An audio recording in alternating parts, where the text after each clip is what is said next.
Everybody, I'm Kohler and welcome to my show, Inside Green, where we will be bringing you interviews with city directors and people who help keep our community safe and growing. We're filming from the TV studio right inside Green High School as part of our TV production class, and today I'm sitting with Mr. Steve Schmidt, the finance director for the city of Green. First, could you please tell me a little bit about yourself and what led you to working for the city? Sure. I was born and raised in Massillon, Ohio. I attended Central Catholic High School in Green, and then attended Walsh College, which is now Walsh University. I've been married to my lovely bride, Kathy, for 39 years. We've had 5 children, Lee, Leslie, Sarah, Stuart, and Sydney, who have all attended Green High School and have made wonderful career opportunities abide with them. My 3 oldest have given us 8 grandchildren. Three of our oldest all gave us these grandchildren. When I attended Walsh University, I majored in both accounting and pre-law. I decided to go the accounting route, and when I graduated, I worked for a small local CPA firm in Massillon, then moved to a more regional firm in Akron, where I was in charge of state and local government audits. Actually, back in that time, I audited the city when it was a township, village, and city with that CPA firm. So I got to know a lot of the people in the various departments of the city. I then moved on to another regional firm, and at that point in time, the opportunity presented itself here at the city, which is about 8 years ago under the former Mayor Neutralauer, where I applied for the finance director position and obtained that job responsibility. Awesome. I know it takes a whole department to keep all the city's finances in order. Could you tell us a little bit about the parts and how they all work together? Sure. The finance department, the buck stops in finance, I like to say. Leah is our payroll clerk. Everybody loves Leah on payroll week because she guarantees them their paycheck. I have an accounts payable clerk, Dana. She oversees all payments going out of the city. My immediate administrative supervisor, Sharon, keeps me intact and track and keeps me on point. And then I have an assistant finance director. He actually came from the Auditor of State's office, so he brings a lot of knowledge in what the state's looking for in their annual audits for the city and helps all departments work together. Every department, of course, in order to purchase anything, has to start with a requisition. That requisition has to go through an approval process by the department head, then to my office to make sure that the correct budgets are, line item accounts are charged. Then it goes to the mayor approval, and finally it comes to me for my final approval, and then it becomes a purchase order. As invoices are submitted for payment, they are charged against a specific purchase order. And then I review all checks going out of the city for payment of these invoices. As grants become available through the city, we work together with the various departments in making sure we're recording the revenue and expenditures associated with those grants into the appropriate funds. So we're constantly working together, asking questions amongst ourselves, and it's a team concept there at the city. Could you tell our viewers what the difference between an annual capital budget and an annual operating budget is? Sure. Our annual capital budget actually starts in the summer of any given year. Then we hold a budget meeting the 1st of August. There, the budget committee ranks the various capital projects submitted for that particular year, and through that ranking process, we come up with the top 10 items requested by various departments or even outside residents. Then starting in the fall, we start our operating budget. Everything's done electronically where various departments get online and enter in their annual budgets for the upcoming year. And then come October, the mayor meets with finance and each one of the departments on a one-on-one basis. And it's broadcasted via Teams, so that any council members not being able to attend the meetings can log in online and visually view the presentation as we're going through it and ask questions.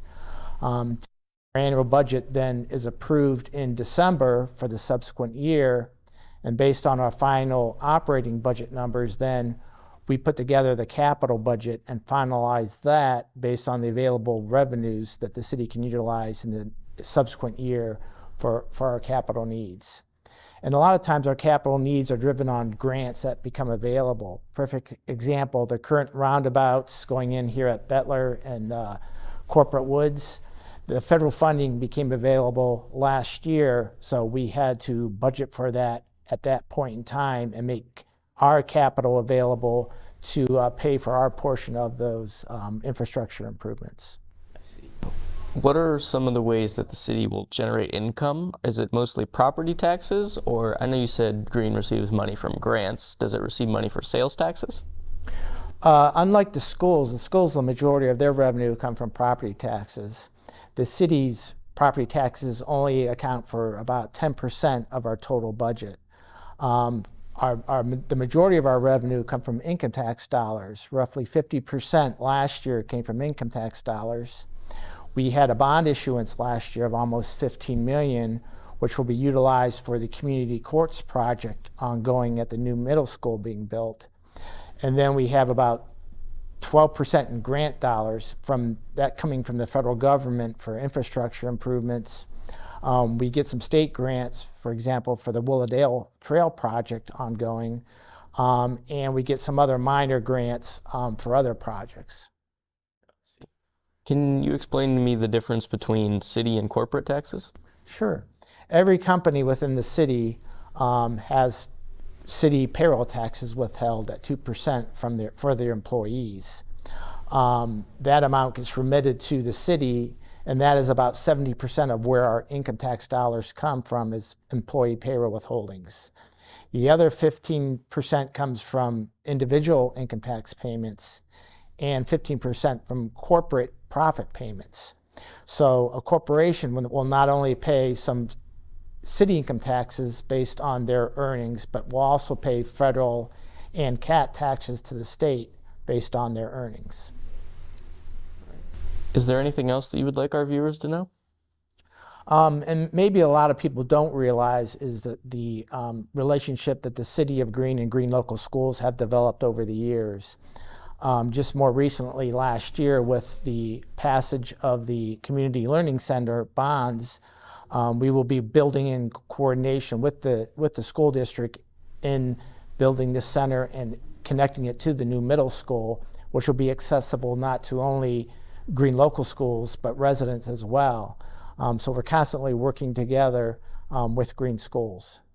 Yes. And also on an annual basis, Kohler, we put together a monthly financial report that we give to residents as well as local governments wanting to know how the city really stands on any given year. Let me ask you this, Kohler. Who do you think the biggest or the most highest employer is within the city? I'm not sure, actually. There's a lot of them. Actually, Green Local Schools is the largest employer here in the city. That makes sense. Which makes us unique is less than 2% of our payroll tax withholdings come from Green Local Schools, meaning the city is not reliant upon one major company to continually to fund the growth within the city. We're very diverse, and the city is able to withstand a potential loss of a business within the city because we aren't relying on that one company to support city finances. Sort of not putting all your eggs in one basket. Correct, yes. Mm-hmm. It's a great idea. How might a viewer be able to contact you if they need more information or have any questions? Sure, they can reach out to me. My email address I see is on your board, sschmidt@thecityofgreen.org, or they can reach me via my phone number, 330-896-6603. And I welcome anyone with any questions to come into my office. I have an open door policy. Any resident, any student is more than welcome to come in and sit down and talk with me about the finances for the city. Awesome. Well, thank you so much for being here, and I would also like to thank our audience for tuning in. Be sure to look out for our next episode of Inside Green.